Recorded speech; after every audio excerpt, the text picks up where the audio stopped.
Europe has been blindsided time and time again. This 28-point plan that was thrown down by Washington, we now know the backdrop, thanks to leaked conversations, it seems, of that Steve Witkoff has been negotiating in secret with the Russians, acquiescing to a lot of maximalist demands that have huge security implications for this part of the world.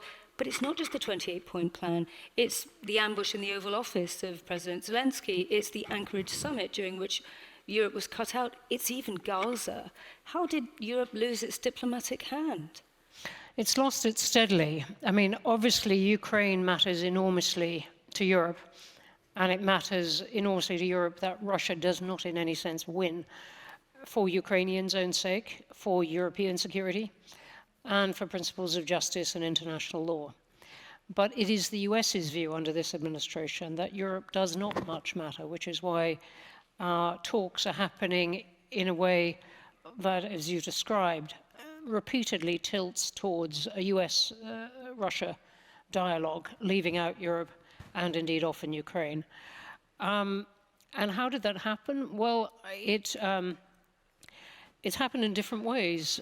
President Trump, I think, has won the argument, rightly, that Europe should pay more for its own defense. And this is something that I remember American military people making a point, making to back in the time of the Kosovo War.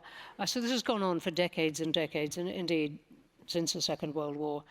But he has made that point very forcefully, and I think won that argument. The European countries are still trying to work out how they get that spending to rise.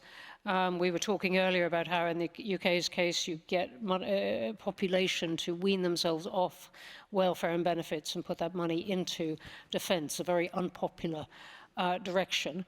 So there's one thing that Europe has to do, but you ask what has happened that Europe's ended up in that position. That is one, not paying enough to its own defence. Another is actually during the conduct of the war, not being fast or willing enough to give Ukraine the weapons that Europe does have to some extent at an earlier stage of the war when they could have been even more useful. And now Europe doesn't have so many cards in this, but it does have one, which is the frozen assets, predominantly held in Belgium, but not entirely. And it now needs, in my view, to come to a decision on that, because that is one of the things that where the US does acknowledge, and Russia does acknowledge, that Europe has something to say. But if Europe is not careful, that is going to be grabbed by an American-led negotiating process, possibly not for Europe's or Ukraine's advantage.